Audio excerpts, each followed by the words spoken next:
Welcome, my name is Rak Noble. You're tuned into Women's Fight News in association with BoxStory.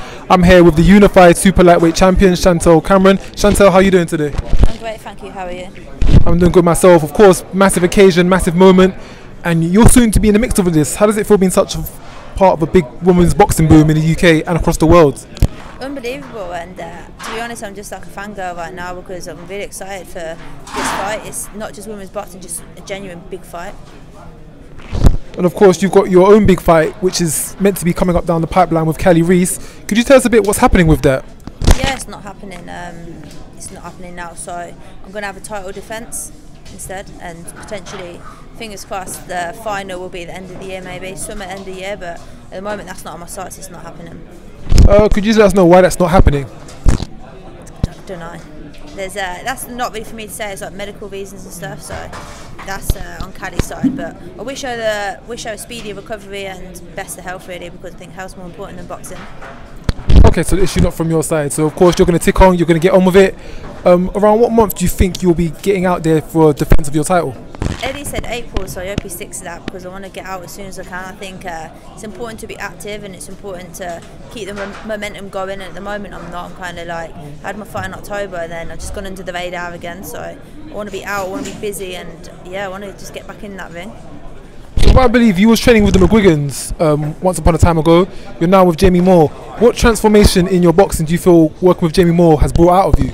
A lot more relaxed, a lot more happier, and I think a happy fighter and a relaxed fighter performs better. So I think I just, yeah, all round just a better position. So of course you was around before the women's boxing boom, we could say 2020 period, where you was the IBO champion, you was trying to get yourself on shows, you're trying to stay busy. Things didn't seem too consistent, but now you seem to have just fallen into one of the best times for women's boxing potentially ever. How does that feel, and what differences have you found in yourself from this time?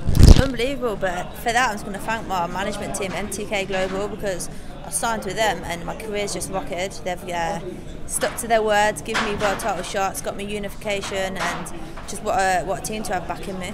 So I've got to thank them for that. So of course you're at super lightweight. Above you is Jessica McCaskill, welterweight undisputed champion, and below you is Katie Taylor. Katie Taylor's tied up right about now.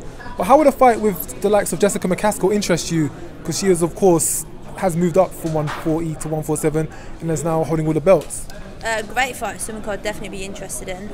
I think it would be a toe-to-toe war, and hopefully it happens in the future. If you had to pick a fight, either McCaskill or Katie Taylor, which fight would you be more interested in at this point of time? I've said about Katie Taylor for years and years now, but she's got no interest in that fight, so I think that's just the cut off now. So let's go for McCaskill. But again, I think I would beat Katie Taylor. Well, a lot of talk is that you was a standout amateur, you was with the GB squad. People do say in the UK they believe you are next in throne to Katie Taylor. So Katie Taylor gets through Amanda Serrano, they could be talking about yourself and Katie if you are to be able to become undisputed through Kaylee Reese. Definitely, but again, I don't think Katie's interested in a fight with me. Don't know why. Like, I think it would make a great fight for women, especially for UK versus Ireland as well. But there's no interest in that fight, so I don't really look at it anymore. That's understandable. You can't chase what's there. Yeah, exactly. I can't keep chasing something that's not going to happen. I've chased it for long enough, and I feel like I put myself in position time and time again to have that fight, but. She'll rather box other people, which is fair enough. It's her own career, it's her path, and I'm doing my path now. So of course we've just stepped into 2022. Where do you see yourself at the end of the year? That's a tricky one because obviously things are up in the air at the moment, but fingers crossed I'm going to be undisputed world champion some way. If it's not at 140, hopefully at 147. Thank you very much for your time, Chantelle. We hope you all the best for 2022. I'm Rak Noble from Women's Fight News in association with BoxStory, and we're out for today. Thank you, appreciate that. Thank you for watching, and if you enjoyed the video, please hit like. Don't forget to subscribe so you don't miss any future content, and why not check out any other videos on the channel. You can follow Women's Fight News on Twitter, Instagram and Facebook.